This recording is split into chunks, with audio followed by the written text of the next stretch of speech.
여러분, 혹시 이런 생각 해보신 적 있으신가요? 길에서 동물 학대하는 사람을 보면 어떻게 해야 할까? 대부분은 화가 나도 그냥 지나치실 겁니다. 괜히 시비 걸었다가 무슨 일 당할지 모르니까요. 그런데 2024년 서울 망원동에서는 조금 다른 일이 벌어졌습니다. 강아지를 비비탄 총으로 쏘며 학대하던 문신투성이 청년에게 한 남자가 다가갔습니다. 그 순간 믿기 힘든 일이 벌어집니다.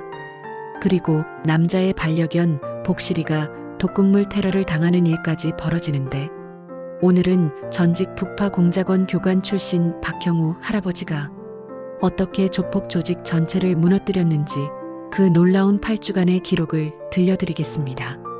끝까지 들으시면 분명 눈시울이 뜨거워지실 거예요. 구독과 좋아요를 눌러주시고 매일 무료로 감동사연을 선물 받으세요.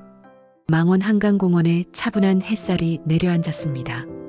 박형우는 늘 그렇듯 같은 벤치에 앉아 복실이의 목줄을 풀어주었죠. 하얀 털이 보송보송한 진돗개 믹스견 복실이는 꼬리를 살랑살랑 흔들며 주인의 손을 하찼습니다. 오늘도 날씨가 좋구나, 복실아. 박형우의 목소리는 낮고 묵직했습니다. 69년을 살아온 세월의 무게가 그대로 담겨 있었죠. 주름진 손으로 복실이의 머리를 쓰다듬는 모습은 한없이 부드러웠습니다. 하지만 공원을 지나가는 주민들은 그를 조금 다르게 기억했어요. 원칙주의자 노인, 융통성 없는 고집쟁이, 그런 수식어들이 박형우를 따라다녔습니다. 북파공작원 교관이었던 과거는 아무도 몰랐습니다. 그저 매일 같은 시간에 나타나 개와 산책하는 무뚝뚝한 노인일 뿐이었죠. 박형우도 그렇게 조용히 살아가길 원했습니다. 복실이와 함께하는 평범한 일상이면 충분했으니까요. 산책로를 따라 천천히 걷던 박형우의 발걸음이 멈췄습니다. 벤치 옆에서 웅성거리는 소리가 들려왔죠. 20살 남짓되어 보이는 청년들이 담배를 피우며 술병을 돌려 마시고 있었습니다. 그 중에서도 유독 눈에 띄는 사내가 있었어요. 온몸에 문신을 한 정진호였습니다. 야, 이 망할 잡종아. 내 말이 안 들려? 정진호가 들고 있던 비비탄 총이 작은 강아지를 향했습니다. 갈색 털을 가진 푸들은 나무에 묶인 채 몸을 떨고 있었죠. 탕! 비비탄이 강아지의 옆구리를 스쳤습니다. 깽깽거리는 소리가 공원에 울려 퍼졌어요. 박형우의 손이 주머니 속에서 주먹을 쥐었습니다. 복실이가 주인의 변화를 느꼈는지 낑낑거렸죠. 돌아서려던 박형우의 발걸음이 다시 멈췄습니다. 강아지의 옆구리에서 붉은 피가 흘러내리고 있었거든요.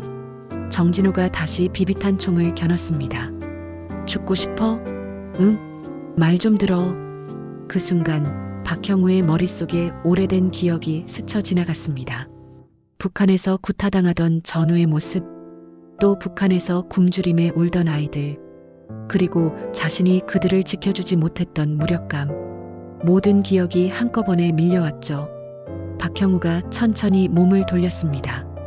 그의 눈빛은 이미 차갑게 식어 있었어요. 박형우는 한 발 한 발 정진호 쪽으로 걸어갔습니다. 복실이가 주인을 따라 움직이려 했지만 박형우는 손짓으로 제지했죠. 오랜 세월 몸에 밴 군인의 걸음걸이였습니다. 소리 없이, 그러나 확실하게 목표를 향해 나아가는 발걸음이었어요. 이봐, 젊은이. 거기서 뭐 하는 건가? 낮고 묵직한 목소리가 흘러나왔습니다. 정진호가 고개를 돌려 박형우를 쳐다봤죠. 술기운이 오른 눈은 충혈되어 있었고 입가에는 비웃음이 걸려 있었습니다. 뭐야, 영감탱이. 신경 꺼. 정진호가 침을 뱉으며 말했습니다. 옆에 있던 친구들이 킥킥거리며 웃었죠. 박형우는 표정 하나 바꾸지 않고 주머니에서 무언가를 꺼냈습니다. 낡은 군번줄이었어요. 그것을 천천히 목에 걸었습니다. 난 신경 끄는 성격이 못돼서 말이야. 군번줄의 금속 부분이 햇살에 반짝였습니다. 북파공작원 시절 극한의 상황에서도 놓지 않았던 그것이었죠. 지금은 무언가가 박형우의 마음속에서 꿈틀거리고 있었습니다. 피를 흘리는 강아지가 또다시 비명을 질렀습니다. 정진호가 재미있다는 듯 비비탄을 한 발 더 쐈죠. 그 순간 박형우의 기억 속에서 또 다른 장면이 떠올랐습니다. 30년 전 북한 어느 마을에서 만났던 아이들. 굶주림의 지처개를 잡아먹으려던 아이들을 말리며 자신의 식량을 나눠주었던 기억이었죠. 생명은 소중한 거야. 사람이든 동물이든 마찬가지다. 그때 자신이 아이들에게 했던 말이 입가에 맴돌았습니다. 박형우의 걸음이 빨라졌어요. 정진호와의 거리가 점점 좁혀졌습니다. 주변에 있던 시민들이 수군거리기 시작했죠. 누군가는 스마트폰을 꺼내 들었습니다. 아저씨가 뭔데 참견이야? 내게 내가 훈련시키는 거라고. 정진호가 벌떡 일어났습니다. 180cm가 넘는 큰 키의 근육질 몸이었죠. 박형우와는 머리 하나 차이가 났습니다. 하지만 박형우의 눈빛은 조금도 흔들리지 않았어요. 오히려 더욱 차갑게 가라앉았습니다. 내 개가 아니잖아. 그리고 설령 내 개라도 학대할 권리는 없어. 박형우의 목소리에는 분노가 묻어났습니다. 하지만 그 분노는 뜨겁지 않았어요. 차갑고 날카로웠죠. 마치 벼려진 칼날 같았습니다. 수십 년간 특수부대에서 단련된 그의 본능이 서서히 깨어나고 있었습니다. 박형우가 한 걸음 더 다가섰습니다. 정진호의 얼굴에 짜증이 가득했죠. 술 냄새가 진동했고 문신으로 뒤덮인 팔뚝의 근육이 꿈틀거렸습니다. 강아지는 말을 못해도 고통은 느껴. 넌 그걸 모르는구나. 박형우의 말투는 담담했습니다. 마치 아이에게 가르침을 주는 선생님 같았죠. 그 태도가 정진호의 자존심을 건드렸습니다. 주변의 친구들도 술렁거리기 시작했어요. 야, 진호야. 그냥 가자. 사람들 다 보고 있어. 친구 하나가 정진호의 팔을 잡았지만 정진호는 뿌리쳤습니다. 술기운과 분노가 뒤섞여 이성을 잃어가고 있었죠. 닥쳐, 늙은아. 내가 뭘 하든 상관없잖아. 정진호가 주먹을 들어 올렸습니다. 문신이 새겨진 굵은 팔이 박형우를 향해 휘둘러졌죠. 주변 시민들이 비명을 질렀습니다. 누군가는 경찰에 신고하려 휴대폰을 꺼냈어요. 하지만 박형우는 미동도 하지 않았습니다. 정진호의 주먹이 얼굴 앞까지 왔을 때 박형우의 왼손이 번개처럼 움직였죠. 정확하게 정진호의 손목을 잡아챘습니다. 그리고 살짝 비틀었어요. 정진호의 비명이 공원을 가득 채웠습니다. 박형우는 최소한의 힘만 사용했지만 정진호는 무릎을 꿇을 수밖에 없었죠. 관절기의 원리를 정확히 아는 사람만이 할 수 있는 기술이었습니다. 이거 놓으라고. 내 손목. 정진호가 발버둥 쳤지만 소용없었습니다. 박형우의 손은 마치 쇠로 만든 족쇄처럼 단단했죠. 주변의 친구들이 달려들려 했지만 박형우의 차가운 눈빛에 움찔했습니다. 네 손 더럽게 쓰지 마. 다시 너한테 돌아오게 되어 있어. 박형우가 조용히 말하며 손을 놓았습니다. 정진호는 손목을 부여잡고 뒤로 물러났죠. 얼굴이 새빨갛게 달아올라 있었습니다. 굴욕감과 분노, 그리고 놀라움이 뒤섞인 표정이었어요. 박형우는 주머니에서 휴대폰을 꺼냈습니다. 떨리는 손가락으로 번호를 눌렀죠. 나이가 들어 스마트폰 사용이 서툴렀지만 일일이 번호를 입력했습니다. 여보세요? 경찰서죠? 망원 한강공원에 동물학대 사건이 있습니다. 그리고 폭행 미수도요. 침착한 목소리로 상황을 설명했습니다. 정진호와 친구들은 서로 눈치를 보며 자리를 뜨려 했지만 이미 시민들이 둘러싸고 있었죠. 누군가는 계속 동영상을 찍고 있었습니다. 피를 흘리던 강아지가 낑낑거렸습니다. 박형우는 입고 있던 상의를 벗어 상처 부위를 조심스럽게 압박했죠. 오래전 전장에서 익힌 응급처치법이었습니다. 복실이가 다가와 다친 강아지를 킁킁거렸어요. 괜찮아. 금방 나을 거야. 이제 안전해. 박형우가 강아지를 쓰다듬으며 속삭였습니다. 그 모습은 무뚝뚝한 원칙주의자가 아닌 따뜻한 할아버지의 모습이었죠. 그날 저녁 박형우는 거실 소파에 앉아 뉴스를 보고 있었습니다. 복실이가 발치에 누워 꼬리를 살랑거렸죠. 화면에 갑자기 낯익은 장면이 나타났습니다. 오늘 아침 공원에서 있었던 일이었어요. 오늘 망원 한강공원에서 동물학대를 막은 한 노인의 영상이 화제입니다. 전직 특수부대 출신으로 알려진 박형우 씨는 박형우가 한숨을 쉬었습니다. 조용히 살고 싶었는데 하루아침에 유명 인사가 되어버렸죠. 휴대폰이 쉴 새 없이 울렸지만 받지 않았습니다. 복실이만 쓰다듬으며 생각에 잠겼어요. 하지만 박형우가 몰랐던 사실이 하나 있었습니다. 정진호는 단순한 불량배가 아니었죠. 서울 강서 일대에서 불법 투견 도박장을 운영하는 조직의 일원이었습니다. 개들을 싸움 붙여 돈을 버는 잔인한 사업이었어요. 조직의 보스인 최동식은 사무실에서 영상을 보며 담배를 피웠습니다. 연기가 자욱한 방 안에서 그의 눈빛이 번뜩였죠. 정진호 그 멍청한 놈. 공개적인 장소에서 일을 벌이다니. 옆에 서 있던 부하가 조심스럽게 물었습니다. 그냥 넘어가시겠습니까? 최동식이 담배를 비벼 끄며 일어났습니다. 차가운 미소가 입가에 걸렸죠. 이 바닥에서 체면이 뭔지 몰라. 우리가 노인네한테 당하고도 가만히 있으면 누가 우릴 무서워하겠어? 며칠이 지났습니다. 박형우는 평소처럼 복실이와 산책을 나섰죠. 공원에서 사람들이 알아보고 인사를 했지만 박형우는 어색해하며 고개만 끄덕였습니다. 그저 조용히 살고 싶을 뿐이었어요. 집으로 돌아온 박형우는 현관문 앞에서 멈춰 섰습니다. 복실이의 밥그릇에서 이상한 냄새가 났죠. 사료가 흩어져 있었는데 색깔이 평소와 달랐습니다. 복실아, 기다려.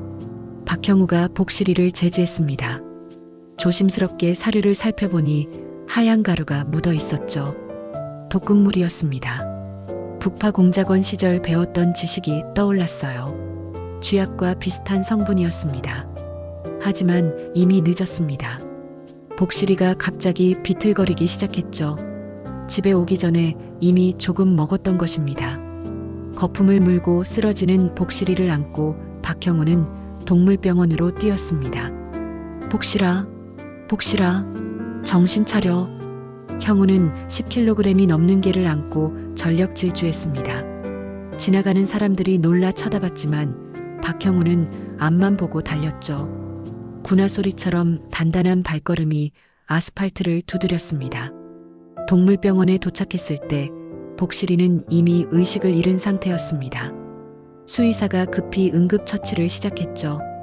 박형우는 대기실에 주저앉았습니다. 거친 숨을 몰아쉬며 두 손을 모았어요. 복실아, 미안하다. 내가 널 지켜주지 못했구나. 굵은 눈물이 주름진 볼을 타고 흘러내렸습니다. 전장에서도 흘리지 않았던 눈물이었죠. 새벽 4시, 박형우는 동물병원 대기실 의자에서 뜬 눈으로 밤을 지새웠습니다. 복실이는 아직 회복실에 있었죠. 수의사는 가능성이 반반이라고 했습니다. 독극물을 먹은 지 얼마 안 돼서 희망은 있지만 나이가 있는 게라 장담할 수 없다고 했어요. 휴대폰이 울렸습니다. 모르는 번호였죠. 평소 같으면 받지 않았겠지만 혹시 병원에서 온 전화일까 싶어 받았습니다. 여보세요? 이번엔 개였지만 다음엔 주인일 수도 있어요. 조심하시죠, 할아버지. 음성 변조된 목소리였습니다. 박형우의 턱에 힘이 들어갔죠. 전화는 바로 끊겼습니다. 아침이 되자 박형우는 집으로 돌아왔습니다. 현관 앞에 또 무언가가 있었어요. 라이터와 휘발유 냄새가 났죠.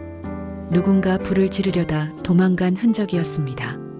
아파트 경비원이 달려왔어요. 박 선생님, 새벽에 수상한 놈들이 왔다 갔어요. CCTV에 다 찍혔습니다. 박형우는 경찰에 신고했지만 돌아온 대답은 실망스러웠습니다. 얼굴이 가려져 있어 신원 파악이 어렵고 실제 범죄가 일어나지 않아서 수사가 어렵다는 것이었죠. 박형우는 조용히 전화를 끊었습니다. 그때 현관문을 두드리는 소리가 들렸습니다. 박형우가 조심스럽게 문을 열자 낯선 중년 남자가 서 있었어요. 하지만 그 눈빛은 낯설지 않았습니다. 교관님, 저 김동철입니다. 박형우의 눈이 커졌습니다. 30년 전 북파 공작원 훈련소에서 가르쳤던 제자였죠. 생사를 알 수 없었던 아이가 중년의 남자가 되어 돌아온 것입니다. 동철이, 내가 살아있었구나. 두 사람은 잠시 말없이 서로를 바라봤습니다. 김동철의 얼굴에는 세월의 흔적이 가득했죠. 하지만 눈빛만은 여전히 날카로웠습니다. 뉴스 봤습니다, 교관님. 그리고 조사도 했죠. 정진호 그놈, 최동식 조직 소속입니다. 김동철이 탁자에 서류를 펼쳤습니다. 불법 투견장 사진들이었어요. 개들이 피투성이가 되어 싸우는 끔찍한 장면들이었죠. 저도 작년에 키우던 개를 잃었습니다. 그놈들이 훔쳐갔죠. 투견장에서 죽었다고 들었습니다. 김동철의 목소리에 분노가 묻어났습니다. 주먹을 꽉 쥐며 말했죠. 교관님, 제가 처리하겠습니다. 예전에 배운 기술이 아직 녹슬지 않았어요. 박형우가 고개를 저었습니다. 깊은 주름 사이로 단호한 표정이 드러났죠. 안 돼, 동철아. 그렇게 하면 우리도 그들과 다를 게 없어. 하지만 교관님, 법이 해결해주지 않잖습니까? 김동철이 목소리를 높였습니다. 박형우는 창밖을 바라봤어요. 아침 햇살이 들어오고 있었죠. 법이 완벽하지 않다고 해서 우리가 법 밖에서 행동하면 안 돼. 다른 방법을 찾아보자. 박형우의 눈빛이 빛났습니다. 북파 공작원 교관이었던 시절의 예리함이 돌아왔죠. 전쟁은 총과 칼로만 하는 게 아니었습니다. 때로는 정보와 전략이 더 강력한 무기가 되기도 했으니까요. 사흘째 되는 날 아침, 동물병원에서 전화가 왔습니다. 박형우는 떨리는 손으로 전화를 받았죠. 복실이 보호자님? 복실이가 의식을 회복했습니다. 오셔도 좋을 것 같아요. 박형우는 택시도 기다리지 못하고 뛰어갔습니다. 병원에 도착하니 복실이가 꼬리를 약하게 흔들며 반겼죠. 여전히 링거를 맞고 있었지만 눈빛은 살아있었습니다. 복실아, 미안하다. 정말 미안해. 박형우가 복실이를 안고 눈물을 흘렸습니다. 김동철이 조용히 곁에서 지켜봤죠. 그의 눈에도 물기가 맺혔습니다. 병원에서 돌아온 박형우는 결심을 굳혔습니다. 더 이상 당하고만 있을 수 없었죠. 김동철과 함께 작전을 짜기 시작했습니다. 동철아, 우리 옛 전우들 연락처 있나? 네, 몇 명 알고 있습니다. 다들 교관님 소식 듣고 도우려 할 겁니다. 박형우는 고개를 끄덕였습니다. 그리고 낡은 수첩을 꺼냈죠. 거기엔 수십 년간 모아온 연락처들이 빼곡했습니다. 동물보호단체, 시민단체, 언론사 기자들까지. 총과 칼 대신 펜과 카메라로 싸우는 거야. 다음 날부터 박형우는 바쁘게 움직였습니다. 먼저 동물보호단체를 찾아갔죠. 단체 대표는 박형우의 이야기를 듣고 즉시 행동에 나섰습니다. 이런 일이 있었군요. 저희가 가진 자료도 있습니다. 투견장 신고가 여러 번 들어왔거든요. 시의회 의원도 만났습니다. 마침 동물보호법 강화를 추진하던 의원이었죠. 박 선생님 같은 분이 나서주시니 힘이 됩니다. 국정감사에서 이 문제를 다루겠습니다. 김동철과 옛 전우들은 조용히 정보를 수집했습니다. 투견장의 위치, 운영시간, 조직원들의 신원까지 모든 것을 기록하고 증거를 모았죠. 스마트폰으로 몰래 찍은 동영상도 확보했습니다. 모두 정보 수집 실력이 그대로였죠. 언론사 기자들도 움직이기 시작했습니다. 박형우의 사연은 단순한 동물학대를 넘어선 조직범죄 이야기였으니까요. 탐사보도팀이 꾸려졌고 심층 취재가 시작됐습니다. 박 선생님, 저희가 잠입 취재를 했는데요. 정말 충격적입니다. 경찰 일부와도 유착이 있는 것 같아요. 증거가 쌓이자 경찰도 더 이상 모른 척할 수 없었습니다. 동물보호단체와 시민단체가 연대해서 고발장을 제출했죠. 언론 보도가 이어지면서 여론도 들끓었습니다. 박형우는 기자회견장에 섰습니다. 떨리는 마음을 진정시키고 마이크 앞에 섰죠. 플래시가 터지는 가운데 박형우는 천천히 입을 열었습니다. 내가 이 나이에 왜 나섰는지 아십니까? 잠시 침묵이 흘렀습니다. 박형우의 눈가가 붉어졌죠. 이 땅의 아이들과 동물들에게 부끄럽지 않기 위해서입니다. 힘없는 생명을 괴롭히는 자들이 활개치는 세상을 그냥 두고 볼 수 없었습니다. 기자회견장에 박수가 터져 나왔습니다. 한 젊은 기자가 눈물을 닦았죠. 박형우의 진심이 사람들의 마음을 움직인 것입니다. 기자회견 이후 상황은 급박하게 돌아갔습니다. 경찰이 대대적인 수사에 착수했고 투견장 여러 곳이 급습을 받았죠. 하지만 최동식 조직은 이미 대부분의 증거를 인멸한 상태였습니다. 어느 날 밤 박형우의 휴대폰이 울렸습니다. 김동철이었죠. 교관님 조심하세요. 놈들이 움직이기 시작했습니다. 말이 끝나기도 전에 현관문 밖에서 발소리가 들렸습니다. 여러 명이었죠. 박형우는 복실이를 안방에 넣고 문을 잠갔습니다. 그리고 현관으로 걸어갔어요. 문을 열자 검은 양복을 입은 사내들이 서 있었습니다. 그중 앞에 선 사람이 최동식이었죠. 50대 중반의 나이에도 눈빛은 뱀처럼 차가웠습니다. 박형우 씨, 잠깐 이야기 좀 하시죠. 할 말 없소. 경찰에 신고하겠소. 박형우가 휴대폰을 꺼내려 하자 옆에 있던 조직원이 막아섰습니다. 하지만 그 순간 계단에서 발소리가 들렸죠. 김동철과 전우들이 올라오고 있었습니다. 교관님, 괜찮으십니까? 5명의 중년 남자들이 나타났습니다. 모두 박형우가 가르쳤던 북파공작원 출신들이었죠. 나이는 들었지만 여전히 단단한 체격을 유지하고 있었습니다. 최동식의 표정이 굳어졌습니다. 수적으로는 비슷했지만 분위기가 달랐죠. 조직원들도 긴장한 기색이 역력했습니다. 이거 가족 모임이라도 하시나? 박 선생. 최동식이 비웃으며 말했습니다. 박형우는 표정 하나 바꾸지 않고 대답했죠. 그래, 가족 맞다. 목숨 걸고 나라 지킨 가족들이지. 긴장감이 극도로 높아졌습니다. 누군가 먼저 움직이면 큰일이 날 상황이었죠. 바로 그때 경찰 사이렌 소리가 들렸습니다. 김동철이 미리 신고를 해둔 것이었어요. 최동식이 이를 갈았습니다. 하지만 물러설 수밖에 없었죠. 경찰이 도착하기 전에 조직원들과 함께 사라졌습니다. 다음 날 정진호가 체포됐다는 소식이 들렸습니다. 동물학대와 폭행 혐의였죠. 증거가 확실했기에 구속영장이 발부됐습니다. 법정에서 정진호는 끝까지 악을 썼어요. 내가 나가면 당신 가만 안 둬. 꼭 복수할 거야. 박형우는 법정에서 차분히 말했습니다. 아무리 요즘 법이 범죄자한테 관대해도 넌 이미 너무 유명해졌어. 감옥에서 나와도 정상적인 생활을 못할 거야. 실제로 그랬습니다. 인터넷에는 정진호의 신상이 모두 공개됐고 동물학대범이라는 낙인이 찍혔죠. 어디를 가도 사람들이 알아봤습니다. 수사는 계속됐습니다. 박형우와 동물보호단체가 제공한 증거들로 투견장 운영자들이 줄줄이 검거됐죠. 최동식도 결국 구속됐습니다. 조직은 와해됐고 불법 투견장들도 문을 닫았어요. 박형우의 이야기는 전국으로 퍼져나갔습니다.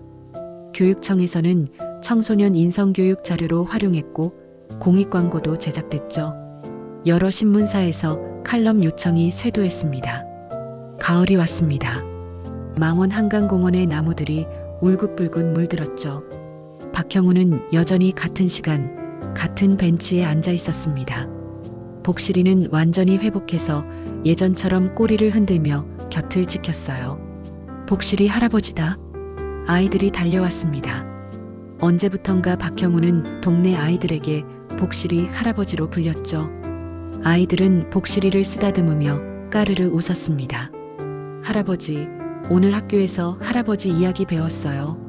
한 아이가 자랑스럽게 말했습니다. 박형우는 쑥스러운 듯 고개를 긁었죠. 아이들과 놀던 복실이가 박형우의 다리에 머리를 비볐습니다. 공원 입구에는 작은 팻말이 세워져 있었습니다. 박형우 의장님과 복실이가 지킨 생명 존중의 길이라고 적혀 있었죠. 시민들의 제안으로 구청에서 설치한 것이었습니다. 김동철이 커피를 들고 다가왔습니다. 이제는 자주 만나는 사이가 됐죠. 교관님, 좋은 소식이 있습니다. 동물보호법이 개정됐대요. 처벌이 훨씬 강화됐습니다. 박형우는 고개를 끄덕였습니다. 작은 변화였지만 의미 있는 시작이었죠. 그래, 조금씩 나아지겠지. 조금씩. 저녁이 되자 박형우는 집으로 돌아왔습니다. 거실 책상에는 여러 단체에서 온 감사패와 상장들이 놓여 있었죠. 하지만 박형우의 시선은 그것들이 아닌 다른 곳을 향했습니다. 작은 액자 속 사진이었어요. 복실이와 함께 찍은 사진이었죠. 병원에서 회복 중일 때 찍은 것인데 복실이가 약하게 웃고 있는 것 같았습니다. 너 때문에 많은 게 변했구나, 복실아. 박형우가 사진을 쓰다듬으며 말했습니다. 복실이가 꼬리를 흔들며 다가왔죠. 창밖으로 한강이 보였습니다. 석양에 물든 강물이 금빛으로 빛나고 있었어요. 평화로운 풍경이었습니다. 더 이상 위협도 두려움도 없었죠. 박형우는 복실이를 안고 창가에 섰습니다. 그의 주름진 얼굴에 따뜻한 미소가 번졌어요. 내일도 산책하자. 우리 둘이서.